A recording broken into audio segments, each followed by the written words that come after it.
Diabetes Connections is brought to you by Inhaled Insulin. Fast in, fast out fits your lifestyle. By Omnipod 5, the only tubeless pump that integrates with Dexcom G6. And by Dexcom G7, effortless diabetes management that fits into your lifestyle.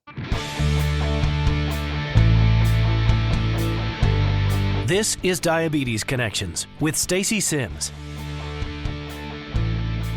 This week, Ozempic, Wegovy, and Mounjaro are getting a lot of attention. What are these medications? How can they help people with type 1 and type 2? Should you think about taking one? After all, the weight loss component alone sounds amazing. And when you talk to patients who are on it, people who are on it, they'll tell you, yeah, it really knocks out my appetite. And other people will say, you know what? I always have to get a doggy bag. I might sit down to a meal ready to eat everything in sight, and I get a third of the way through the meal and you're just not hungry anymore. And that's the beauty of these drugs, Stacey, because you don't need psychological treatment. You don't need to start thinking about, your feelings of when you're full. It happens whether you like it or not, which is why it's so successful. That's Dr. Steve Edelman, who lives with type 1 and heads up Take Control of Your Diabetes, TCOYD, which he describes as a diabetes edutainment organization. We go through the science behind these medications, who might benefit from taking them, and whether they live up to the hype. This podcast is not intended as medical advice. If you have those kinds of questions, please contact your healthcare provider. Welcome to another week of the show. You know we aim to educate and inspire about diabetes with a focus on people who use insulin. This week is a little bit different because it's not just for people who use insulin. This week's show is geared just as much for people with type 2 diabetes who may not use insulin as it is for people with type 1. And there's even information here for people who don't have diabetes at all. But as I said in that opening tease you just heard, medications like Ozempic, Wegovy, and Mounjaro have been in the news so much, I thought it would be a good idea to do one big episode about all of them. Joining me is Dr. Steve Edelman. He is the founder and director of TCOYD, Take Control of Your Diabetes. This is an incredible group that provides information and entertainment around diabetes. They have online events, they have a podcast, they have in-person events, and their big one for people with type 1, it is called One, is coming up in August, and I will link more information about that in the show notes. There's a lot to take in here. This is a longer than usual conversation, but I do hope you listen to all of it. I was honestly stunned by some of the information here.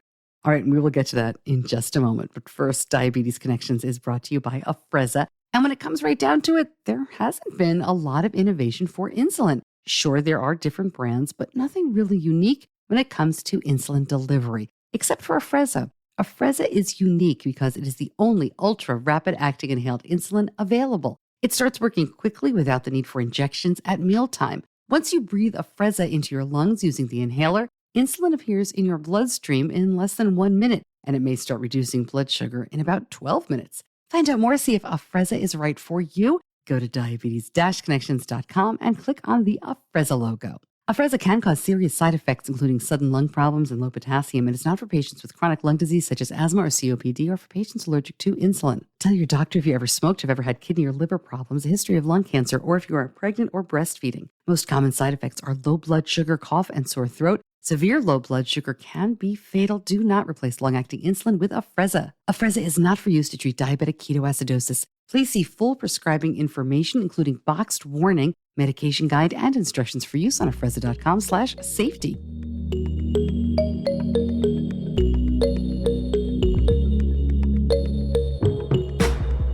Dr. Steve Edelman, thank you so much for joining me. I have to admit, I'm a little intimidated by this topic. The names alone, I feel like, are going to throw me, but I really appreciate you spending some time to kind of go through this with me. Thanks for joining me. Stacey, thanks for inviting me. I took a special English course how to pronounce some of these crazy drug names. Well, the names may be bananas, but the results really seem to be very good. So before we jump right on in, let's talk about how these work. I don't know if we should go through them one by one or talk about categories perhaps, but we're going to be hearing words like semaglutide and GLP-1. Can you do some definitions for us first? Yeah, well, I think we can bunch them all together and call them the group of GLP-1 ready for this? Receptor agonists. So let me just describe what GLP-1 is.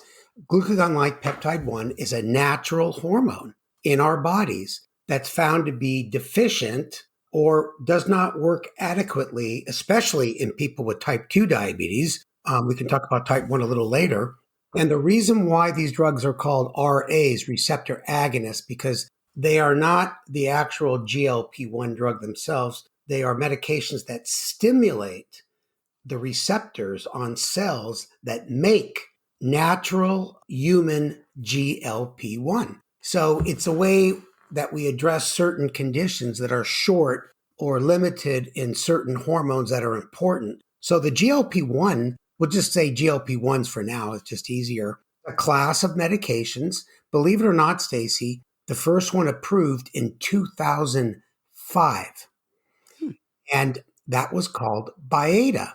And it was also called exenatide. You know, all these drugs have the chemical name and the marketing name. And all of these GLP-1s end in tide, semaglutide, liraglutide, the Lilly product, Trulicity, which is, now I'm blanking on it myself, but the marketing name is Trulicity, dual glutide. There it is. They're all under the class of GLP-1s. Now, through the years, the first one, Byetta, you had to take it twice a day. Then they developed, they being the people from Amylin Pharmaceuticals, they don't have the medication anymore. It was now owned by AstraZeneca. They figured out a way to make it once weekly. Then jumped into the game with Novo Nordisk, had the once daily, many know the word Victoza. And then they came up with Ozempic, which is once weekly GLP-1. That's semi-glutide. So it's not the same, even though it's the same company. You take it once a week. And then Lilly jumped into it, and they got Trulicity, which is once a week. And then we should save the discussion for Mounjaro after we get through with the GLP-1s. But Mounjaro, made by Lilly, has a GLP-1 plus another receptor agonist. So it's a combination of two. But the bottom line is they've improved in their, for lack of a better word, kind of a doctorish, pharmacokinetics, where you can take it once a week. The different pens are a little bit different, easy to deliver. But very importantly, if someone's a type 1 that's on these drugs, you can titrate them yourself and go much slower than the recommended starting dose. I don't want to get too ahead of ourselves. Yeah. Let's save the type 1 discussion for a couple minutes and the Mounjaro discussion as well, because those are both really important. But back to the semaglutide, when you say, it was first around in 2005, this may be a really dumb question. I assume more has changed than just a once weekly dose, because it seems like people are saying it's working so much better. Okay, that's the best question I've ever heard regarding this topic. Okay, the answer is they have not changed. What has changed is our society's medical profession to accept these drugs as really making a serious impact. You've got to be kidding me. No, because the package insert, for the listeners, that's the list of side effects and effects of these drugs. And it's basically the same. Now, the one thing that has changed is that they did these, thanks to people that were pushing back at these medications, saying they were dangerous from the heart. These companies had to do these very long, very expensive, and extensive, what we call cardiovascular outcome trials. In a nutshell, they gave like 10,000 people either a fake pill or, let's just say, Ozempic. And they measured things over time, especially cardiac things like heart attack, stroke, death due to heart disease for any reason. That's what they called these outcomes. And what shocked everybody, just shocked them beyond belief, they were looking for bad stuff and they found tremendously good stuff. Mm-hmm. So when you look at the indication for, let's just say, Ozempic or Trulicity, both of them, they're indicated for the treatment of type 2 diabetes, and they have the official FDA sanction that they reduce the incidence of heart attacks and strokes. That's new, but the medication themselves are not new in any way. The formulation is different. Obviously, once a week is better than twice a day. Sure. But Stacey, these drugs were hardly used for 10 frickin' years. Could I say that on your... You can say whatever you want. Yeah, well, lucky it was frickin'. And guys like me, other endos, they thought these drugs were so impressive When a drug is first released, there's a lot of baggage that come to it. People don't, there's a lot of naysayers. Well, it may cause this, may cause that. And in fact, there was one black box warning. I'll explain that in a second. That was on Byetta, the very first GLP-1, and it's on every single GLP-1 today. And the black box warning is that it can cause pancreatitis. And actually, the first big black warning is if you've ever read a label, it can cause thyroid cancer, a certain type of super rare thyroid cancer, medullary thyroid carcinoma. So guess what? When you give it to rats in 100 times the physiologic dose, they saw it. Has any of my colleagues ever seen it in humans? Have I ever heard someone speak about a real case in humans? No. But once something gets on at the label, so you can imagine this, a brand new class of drugs, Byetta, and it has this black box warning about medullary thyroid carcinoma as part of ready for this, MEN type 2, multiple endocrine neoplasia type 2, all this medical, alphabet stuff. It got off to an extremely slow start, Stacey, even though the very first medication, Byetta, caused weight loss. And that's one of the big benefits of the medications today. And that's why all these frickin' movie stars are taking our Ozempic for our patients. And that's why there's a shortage. Yeah. 3-4 months. And, people are using it in health clinics. And I'll tell you, I don't think there's any better way to approach weight loss than one of these GLP-1 drugs because they're stimulating a receptor that secretes a natural hormone, super safe, and no surgery required. And you can get weight loss very close to what you see with bariatric surgery. It is incredible to think that an injection could have the results of bariatric surgery. Can you talk a little bit more about how that's possible? How does it work? Yeah. Okay. Well, basically, it works in several areas of the body. When you inject it, it does several important things. First of all, it goes to the gut and it stimulates your whole GI tract. First of all, you're going to release preformed GLP-1. Then you're going to slow down gastric motility. Now, why is that important? Because most people with type 2 diabetes have hypermotility. So think about this. If you eat something and it dumps all the nutrients in your stomach where the food gets digested into the small intestine, it gets absorbed quicker. So the first thing it does it slows down gastric motility. So less nutrients go to the small intestine, less nutrients are absorbed in the systemic circulation. And so your post-meal blood sugar is markedly blunted, which is what you want when you have diabetes, right? Yeah. It also goes to the liver and suppresses what we call hepatic glucose production. A big problem with type 2s is that their liver overproduces glucose inappropriately. So it suppresses that. Then it actually goes to the brain and induces, and this is where the weight loss comes in, it induces satiety. What does that mean? It means that when you start to eat a meal, you get full faster. And it's a little different than reduce your appetite, which is you're not even hungry in the first place. So it turns out that the brain is a big black box. We don't know what goes on in the brain, but we do know that these medications consistently lead to, and if you're a doctor, you're going to look for these phrases, statistically significant weight loss, meaning that when you do a formal study, it didn't happen by chance. Every single drug in this class, GLP-1, has led to statistically significant weight loss compared to placebo. And when you talk to patients who are on it, people who are on it, they'll tell you, yeah, it really knocks out my appetite. And other people will say, you know what? I always have to get a doggy bag. I might sit down to a meal ready to eat everything in sight, and I get a third of the way through the meal, and you're just not hungry anymore. And that's the beauty of these drugs, Stacey, because you don't need psychological treatment. You don't need to start thinking about, your feelings of when you're full. It happens whether you like it or not, which is why it's so successful.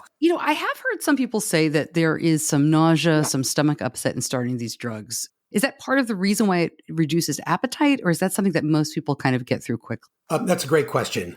They've looked at this every which way. It's not how the drug works. First of all, no one likes to be nauseated. And I don't think these drugs would be successful if it wasn't just temporary.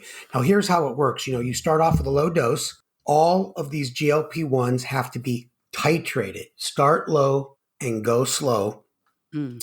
And I think when I start someone on one of these medications, I say, listen, these drugs have been around for well over 10 years. They've withstood the test of time in terms of safety. But if you start off too quickly, you can get nauseated. And some people actually vomit, although it's rare.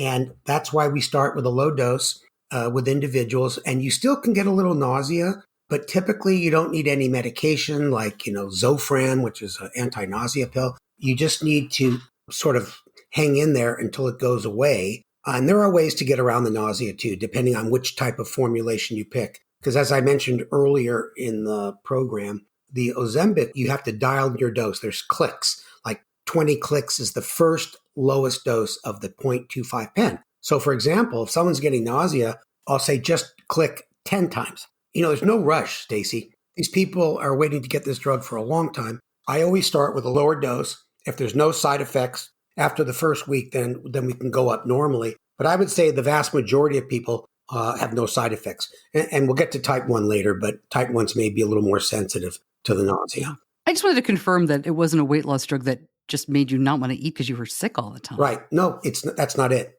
That's great. Because, hey, let's jump into type 1. Okay. If we can come back to some other questions, certainly about the type 2 issue. Sure.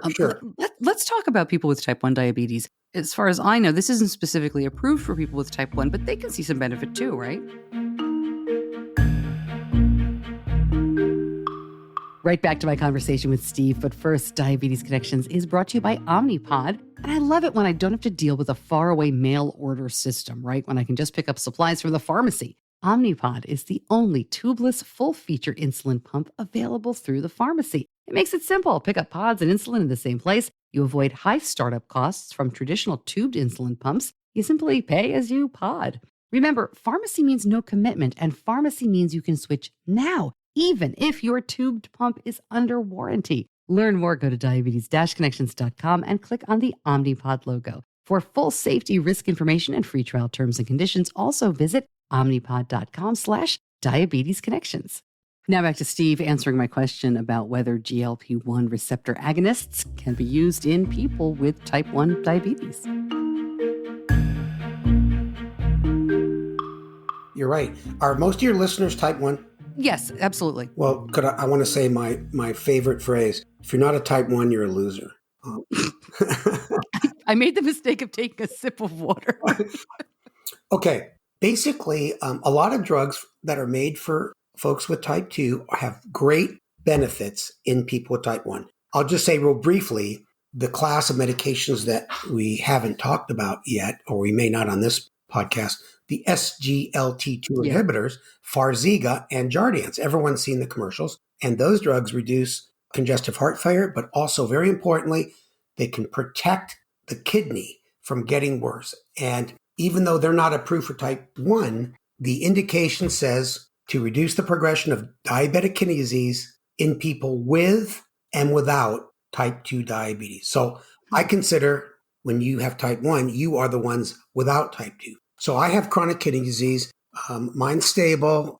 I know everyone's feeling sorry for me right now. And I had type 1 for 53 years, and I do have some kidney issues. And I am on Farxiga myself to help prevent the progression. And it already has shown some benefits at some of the laboratory analyses of my kidney. So getting back to GLP-1, there are a lot of people that feel that the mechanism to reduce heart attacks and strokes that GLP-1s infer upon people with type 2 also can help protect people with type 1. But Stacey, if the drug's not approved, the companies that make these drugs, it's really not in their best interest at all to do one of these large cardiovascular outcome trials, which are super expensive and take years. And if it's not approved, you have to feel a little bit sorry for them that they're not going to make any of their investment back.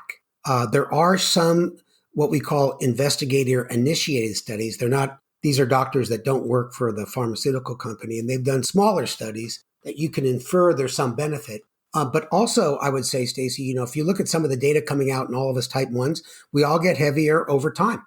And that's been shown in study after study after study. Why is that? Well, people get heavier over time. And us type 1s are not that abnormal where we're somehow prevented from gaining any weight. And there's been several studies of GLP-1s in helping reduce glucose fluctuations and improving time and range. So when you take the body of literature, it helps with glucose control, especially time and range and what we call glycemic variability. It definitely helps with weight loss, and that's beneficial for blood pressure, cholesterol, heartburn, fatty liver, which type 1s can get, but mostly type 2. And there's no adverse effects that are specific for people with type 1. So why not? And because they don't have the official approval, it doesn't mean that physicians cannot prescribe them. The official word is if someone prescribes it for you, it's off label, off the FDA label. And that's not unheard of. As a physician, you're supposed to say it's off label, but is it safe and effective for this patient of mine? And if it is, you just document it. You get the patient's buy-in, you document that, and everything is kosher. There's no reason why people with type 1 could not benefit from GLP-1s. I have a lot of patients on it. I'd say primarily for weight, that these folks have gained way too much weight. They've tried every diet in the book, and we start with a GLP-1. We start with a very low dose. We titrate up very carefully. If there's any nausea, we might even go back a step to the previous dose. And I would say this, I can't even remember a patient that did not respond to it. Now, I should say one other thing, Stacey, and I'll let you get a word in edgewise, that this is why my first wife divorced me. I never stopped talking. I feel like, listen, this is why and we'll talk about it. You have your own podcast. This information is so valuable and you present it so well. I'm just going to try to keep the conversation going. You just keep on going. Okay. As you and I were talking about before we started, because these drugs are so effective at weight loss, these companies that make them, Novo, Lilly, they went to the FDA and they said, we want this approved for weight loss with or without diabetes or any other condition. The main indication is for weight loss. So they did the studies, very expensive, long-term studies. They statistically proved that these drugs can help anybody that's overweight lose a significant amount of weight, like 10 to 15% of their body weight. So let's pick someone that weighs 200 pounds. 10% is 20 pounds. And that's sort of part of the average. But some of these are up to 15%. That's 30 pounds. And that's not including any other non-pharmacologic effort that people may put into weight loss. So there's 2 drugs that are approved. We talked about Ozempic, which the chemical name is semaglutide. The maximum dose approved for people with type 2 diabetes is 2 milligrams a week. When Novo Nordisk did the studies, they used 2.4 milligrams in the weight loss studies. So that dose was approved. The FDA makes the companies give it a different name, even though it's the exact same molecule, but just in a higher dose with a different indication. And that's called Wegovy, Wegovy. And then the very first Novo GLP-1 that was once a day called Victoza, the chemical name liraglutide, they can make Victoza in a higher dose. And they did the studies, got approved for obesity. And that drug is called Saxenda, Saxenda. And that, once again, has the official indication. So if you have type 1 and your body mass index, BMI, is over 27, and you could go online, type in, calculate BMI, it'll ask you your weight and your height, and it'll tell you what your BMI is. And if you're over 27, then you could be officially approved for one of these 2 GLP-1s for weight loss. Now, before you get a chance for a question, I got to tell you a funny story. One of our videos that we do at Taking Control of Your Diabetes, I wanted to do something fun with the Saxenda. So I called it Sexenda, S-E-X. And my point of the video, it's like 2 or 3 minutes, was if you lose weight, your sex life is going to be better. And I actually had data to prove it because people do all kinds of studies on everything, a lot of. Sure. And so it was a funny video. And then I got called from the folks at Novo and they said, can you please take that down? Don't do that. I was just going to ask. Yeah. And so I did. So anyway, they don't like that. If you're a type 1 that's overweight, you can get one of these 2, the official indication. But once again, if you have weight problems, even if you're at very high risk for heart attacks and strokes, And if your doctor is smart and is nice and knows how to fill out what we call the prior authorization form, you might be able to get it as well. Before we move on to the, what I've heard this called like the King Kong of drugs, Yeah. this Mounjaro that's coming in. Before we move on to there, I just want to put like a fine point on people with type 1 diabetes. Are there any risks? We mentioned the SGLT2 inhibitors, I believe, right? Yes. Could you just talk a little bit? I've heard some risks that go along with that. Yeah. Okay. The SGLT2 inhibitors, they're made by Boehringer Ingelheim and AstraZeneca. They actually went to the FDA to get approval in type 1s. I was lucky enough to be at the FDA. I helped present to the FDA. And there's one thing that the FDA was very skittish about was a condition, Stacey, called euglycemic diabetic ketoacidosis. And every person with type 1 should know what DKA is. That's when, let's say, your pump line comes out and you're not getting insulin for hours. You feel terrible. Your muscles are aches. You feel like flu-like symptoms. Your blood sugar's through the roof. And if you don't give yourself enough insulin fluids in a rapid period of time, you end up in the emergency room and sometimes in the intensive care unit because diabetic ketoacidosis can be fatal unless treated aggressively with IV fluids, IV insulin, things like that. So what is euglycemic decay? Euglycemic decay is when your blood sugar is not that high, like no higher than 250. And, every one of us can get that high depending on how we dose insulin before a meal. And that's not a big deal. We don't feel bad. We just give ourselves a correction dose. But euglycemic decay, because of the way these drugs work, they make you pee out excess glucose in your urine. You may not have a high blood glucose. You may be fooled and you may not pick up the fact that you're going into ketoacidosis, and you may get really sick and it could be fatal. Now, in the clinical trials, depending on how you analyze the data, they had a higher rate than the general population of DKA, diabetic ketoacidosis. In fact, most of us type 1s, most of us should have had one serious episode when we are diagnosed with type 1 diabetes. There's other listeners who are not very good with taking their insulin. We shall not point fingers now that they're in the hospital a lot because they're not really responsible with their diabetes, or they have a eating disorder and they're holding back insulin. And those folks need a lot of emotional support.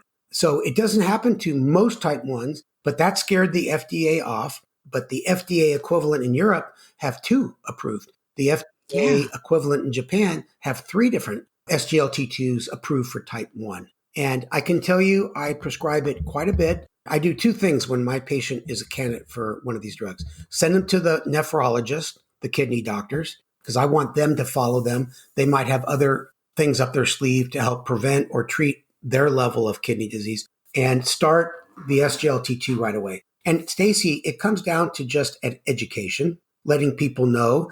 And then very often what we do is we get people either urine ketone strips or a ketone meter that Abbott makes that you can actually measure your ketones. And there's a certain education program we put people through to test at home, but also treat the impending diabetic ketoacidosis so they would never have to go to the hospital. So Stacey, I gotta say one more thing, which most people don't know. And I'd be surprised if you knew this. And I learned this when this whole euglycemic DKA popped up. One thing, when someone's going into diabetic ketoacidosis, it's mainly because they don't have enough insulin. So what happens is the brain directs the fatty tissues to break down into ketone bodies, and those are used as energy because there's no glucose around. All the glucose is urinated out. And one thing, but everyone thinks, oh, you drink fluids and you take insulin. That is right. But one thing that sounds counterintuitive, and I hope everybody remembers this, is you actually take at least 30 to 40 grams of carbohydrates. You take insulin with those carbohydrates. So when you take carbohydrates and take insulin, that turns to sugar, goes in your bloodstream, and it turns off the brain's drive to produce these ketone bodies, which cause diabetic ketoacidosis. And it's one of the techniques that you can turn yourself around almost instantly. So it's fluids, insulin, carbohydrates, and that helps mitigate people getting to the point where they're vomiting and throwing up. And at that point, you have no choice but to go to the ER.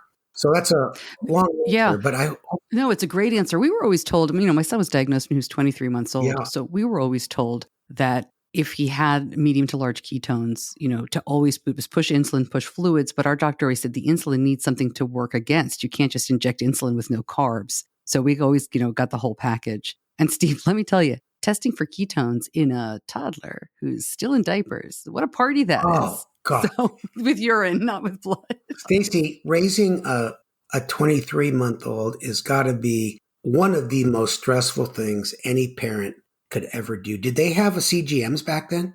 No, he didn't get a CGM until he was 9. It was, I'm trying to think how old he was 9. So that was 2013. It was 2013 when he got one. But yeah, no, it's a long story. Hey, I wrote 2 books about it, but it's a long story. But I will say a toddler with T1D is a complete circus. But I'm finding one of the harder things since he was diagnosed so little is the letting go process. Yeah. Right?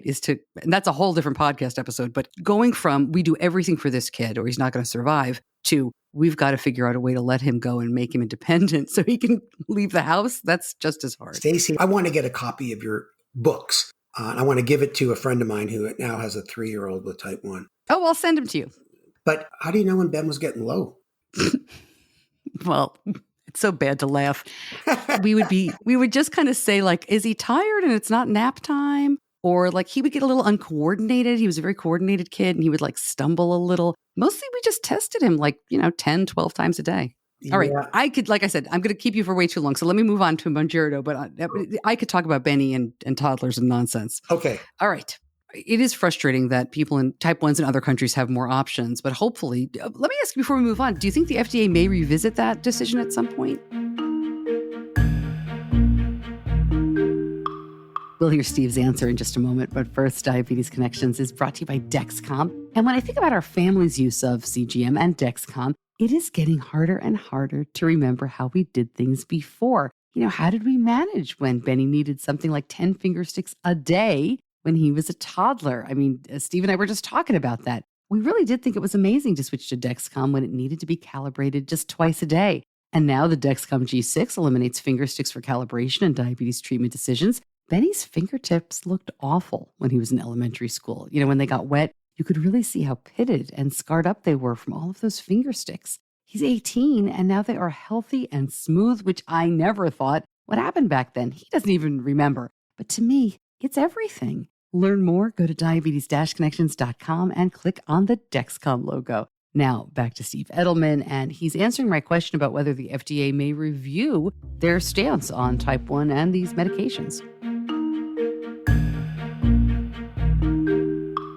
I think they might, only because they know that it can prevent heart disease, strokes, the progression of chronic kidney disease, and very importantly, reduce the risk of congestive heart failure, which is huge and the most common cardiac abnormality in people with diabetes. It's not heart attacks, it's congestive heart failure.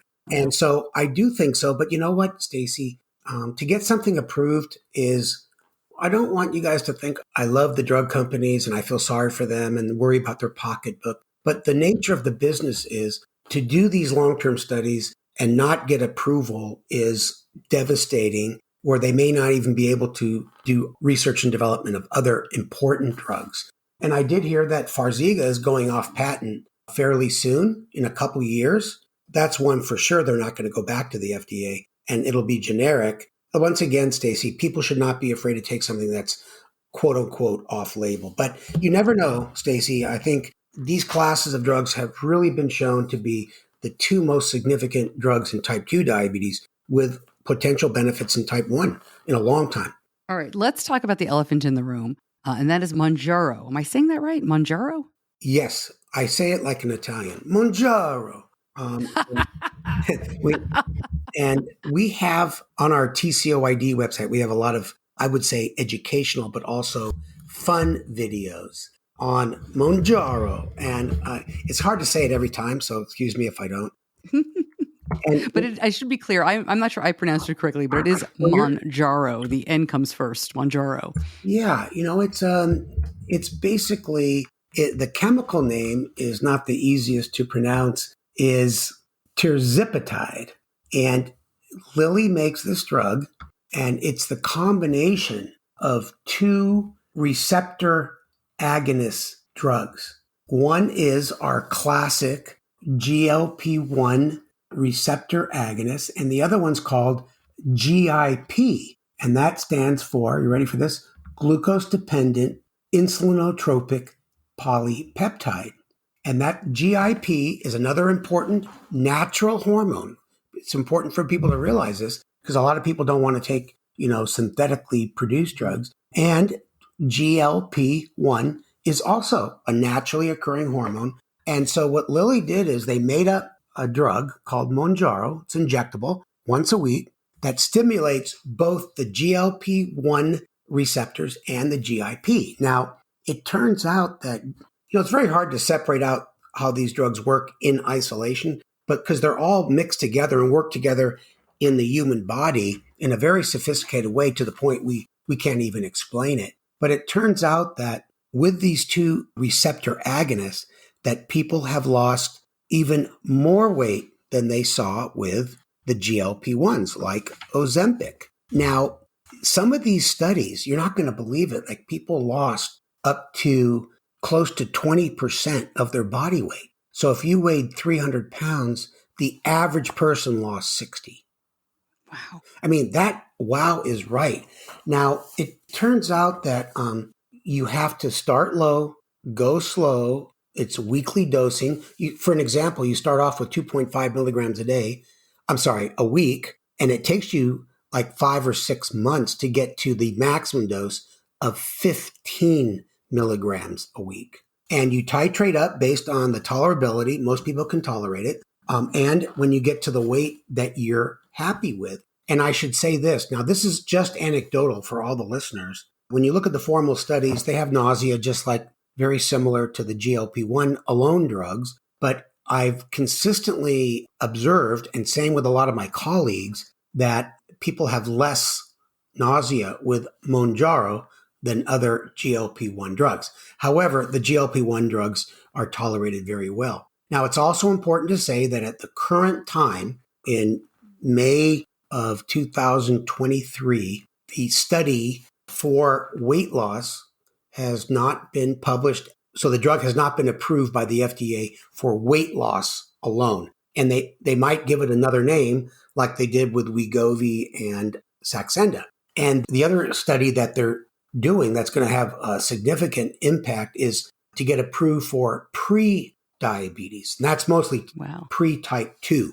And if they get that approval, there's never been a drug approved for treating pre-diabetes. So we talk about the 30 million people in America with diabetes, most of those type 2. Well, there's another 80 million with pre. So the drug leads to incredible weight loss. So that it's been approved less than a year. And the other thing I should tell you, Stacey, is that the current ongoing cardiovascular outcome trial has not been completed yet, meaning that these other cardiovascular outcome trials with Ozempic, Trulicity, Victoza have all been completed, and the FDA gave them the approval not only to improve diabetes control in type 2, but also reduce heart attacks and strokes. So those studies are all in the works. And if you're a pure scientist, you'd say, well, you can't just say it's most likely going to show benefit. You have to sort of wait and see when they look at the placebo group, heart attack, strokes, and the group that actually got Mounjaro. So there's a lot of big studies that are, I would say, coming near completion. In the next couple of years, you might have an indication, the cardiovascular, and you might have the pre-diabetes, and you might have the obesity indication as well. And lastly, when you look at the package insert again, that's the prescribing information that doctors look at, or I should say we use to fall asleep, stronger than Ambien. It does have the warning black box, risk factor of thyroid C-cell tumors. Same exact warning on every single one, because it contains a GLP-1 receptor agonist as part of the combo. But it's one medication that stimulates both receptors. And you're right, Stacey, it is an impressive compound. I just want to make sure I'm not missing something with the pre-diabetes studies. Is it working by decreasing A1C Is that how they decide that it can be used to treat prediabetes, or is there something else going on there that's different that happens in people with type 2? Yeah, that's a great question. The FDA just goes by the A1C criteria between 5.7 and 6.4. But, look, Stacey, the way I look at type 2 diabetes, that's a big part of my career. Some physicians do only type 1, like my good friend and colleague, Jeremy Pettis. It's all part of a continuum. So it's not like you go along, you have central adiposity, you got high blood pressure, abnormal cholesterol levels, and your A1C is 5.6 and you're normal. And then you cross over to 5.8 and all of a sudden, you got prediabetes. It's all part of a continuum. And what goes along with type 2, and that's not anybody's fault, that's the nature of the condition. You got central adiposity, most of the weight around the stomach area. You got high blood pressure. These are all part of the metabolic syndrome. You got high triglycerides, low HDL, which is not good. That's a protective one. You're more susceptible to clots, what we call hypercoagulable state. Those lead to heart attacks and strokes. And then, of course, since type 2 is associated with being overweight, then you got arthritis, you got fatty liver, you got gastroesophageal reflux disease or heartburn. There are higher incidence of certain cancers that occur in the face of obesity. So type 2 diabetes is associated with so many different conditions. And when you have prediabetes, you're on your way to getting every one of those if you haven't got them already. But that is what your question was. Excellent. And it probably does help every other part of metabolic syndrome. But the FDA strictly goes by A1C.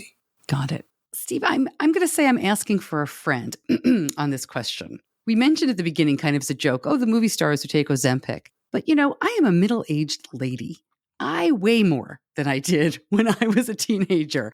I do not have prediabetes, knock on wood. I don't have any type of diabetes. I look at these medications and I think, should I ask my doctor? I'd like to lose, 20 pounds or maybe more. Are we getting to the point where somebody who is, knock on wood, very healthy, I don't take any medication for blood pressure or cholesterol or anything like that, but I'm a middle-aged, heavier lady. Yeah. Can I take this stuff? That's your friend? That's my friend. Sorry. Yes. Can my friend take this stuff? Well, I think that the official prescribing guidelines, if you don't have any risk factors, BMI over 30. So it really depends on your height and your weight. Right. And I would say this, if your friend doesn't have any other serious conditions like family history is considered, family history of heart disease, personal heart disease, other serious conditions associated with weight, no prediabetes. If the BMI is 30, then you should be able to get the medication. Now, let's just say you want to lose 20 pounds, but your BMI isn't over 30. Then it might be difficult to get the medication. Now, not impossible. I guess what I'm asking is, the BMI is, let's give you a made-up scenario. The BMI is 27. The person wants to lose 20 pounds. It's not a question of can they get it, should they get it? Are there adverse effects? Are we going to see problems with that kind of stuff? No problem. No problems with adverse effects at all. Wow. Why should there be, Stacey? I don't know. They might. No, the drug works the same. Now, I would suggest this. Well, first of all, you can buy it yourself. And if you live like where I live in San Diego, you can go to Mexico and get it for $30 a month. I got a couple nurses. They're ridiculous. Doctors at Kaiser did not want to give her the medication. And her BMI is well over 30, like close to 40. They wouldn't give it to her. Well, that's a whole different story. And I don't want to start cussing on your podcast. I appreciate that. And she buys it herself. If someone is of means, they could buy it themselves. And if they look around, they might be able to get it at a cheaper price, but it's not cheap. But I would say this, putting all that aside, then it is perfectly safe to lose 20 pounds. Now, I had a woman, I'll just say this real quickly. She was kind of pushy and she wanted to lose 10 pounds for her son's bar mitzvah. And I said, listen, this is not what the drug is made for. Because she really wasn't that overweight, but she wanted to look good in her bar mitzvah dress. And I said, please don't ever say that to another doctor if you ever want to get it. So tell your friend that she sounds like my friend. Tell your friend that she can ask her doctor that she'd like to lose at least 30 pounds. She feels really heavy and she's tried every diet in the book and she feels like It's hurting her health, and if she has heartburn, knee pain, all of that is good to say. And I'm not telling her a lie, but sometimes it's, if you say that, it's not going to hurt. Interesting. All right. Well, I appreciate the honesty there. And then before I let you go, Yeah. you mentioned, and I knew this, you mentioned you've lived with type 1 for more than 50 years. Yeah. You're very open that, you had already mentioned you have some complications, but man, you're doing great, Steve. Do you mind talking a little bit about what you think? You must have been asked this before. Like, how do you do it? What do you think really has contributed to your long-term success? Yeah, that's you asked good questions, Stacey. I got type 1 when we were just urine testing. I was put on 1 shot a day, and there was no education at all for people with type 1. There was no therapies. There was no A1C test, no glucose meters, of course, no CGM, no pumps, no pens. And I would say this, at a young age, when I got to college, I wanted to become a diabetes specialist and really devoted my whole career to diabetes. And I gave up on physicians for a while, and I switched over to patients only when I started taking control of your diabetes. And I would say being in the diabetes field myself, making it my career, has helped me stay up to date, meet lots of people like yourself, learn from them all the tricks, how to live as best you can with diabetes. And I do have a whole laundry list of complications because, not because I did everything wrong. It's just that I was on such a bad therapy. I didn't have CGM. I didn't have glucose meters. But I go to find the best doctor, and I try to do the best I can. Luckily, I'm hanging in there. And my good friend Jeremy Pettis, who also has type 1, he's a great support person along with my family. So that's, in a nutshell, how to do it. Could I do a plug for our upcoming type 1 conference? Please do. Well, on the third week in August, you can find all this information on our website. We have a conference only for people with type 1 diabetes, adults. It's the ultimate conference for adults with type 1 diabetes. And we have an awesome program from Friday night to Sunday at noon. And I'd say almost every speaker is a healthcare professional specializing in diabetes who also has type 1. A bunch of endos like myself, so many different walks of life, dietitians who have type 1, nurse practitioners who have type 1. We're going to have all the stuff about, all the hybrid closed loops. And we're going to have lots of fun time as well. So we're going to fill up like we do every year. And so hopefully if you have a chance to go out to San Diego in August, you can't beat it that time of year. That would be awesome. That'd be great. And I would definitely urge you, and we'll link it up as well, to go to the TCOYD website, not just the videos, which are humorous and educational, but other conferences and virtual events for people with different types of diabetes. It's much more than type 1. You do an amazing job. You don't need me to tell you that. But I appreciate everything you do, Steve. I use your resources all the time. It's helped me so much over the years with Benny. And the humor is much appreciated. Yeah, that probably has kept me going. Drove my kids crazy. But for me, I have a good time at funerals. Oh, boy. Well, we're going to leave it there. What an exit. Thank you so much for joining me. I'll talk to you soon. Thanks, Stacey.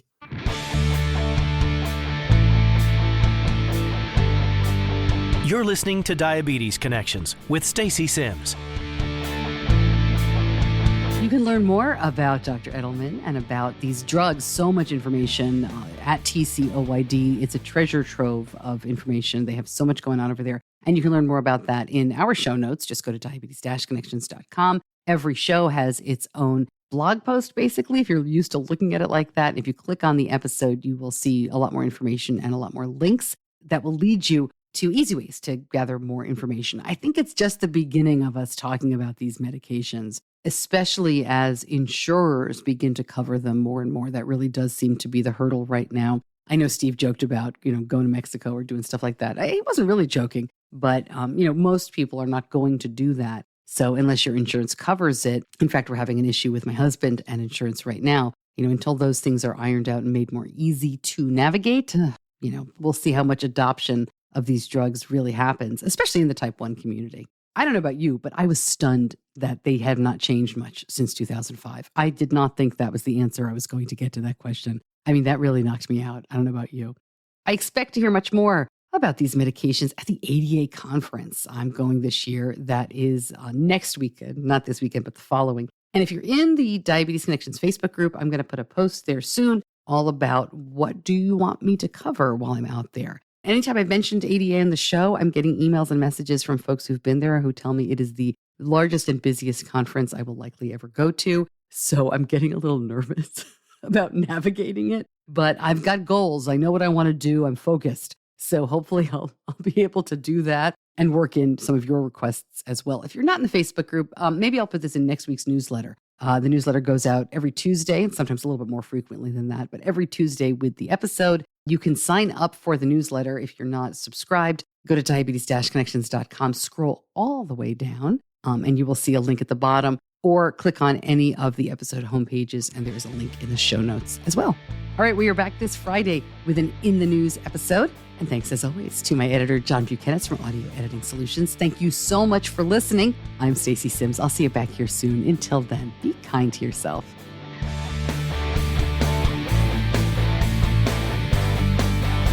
Diabetes Connections is a production of Stacey Sims Media. All rights reserved, all wrongs avenged.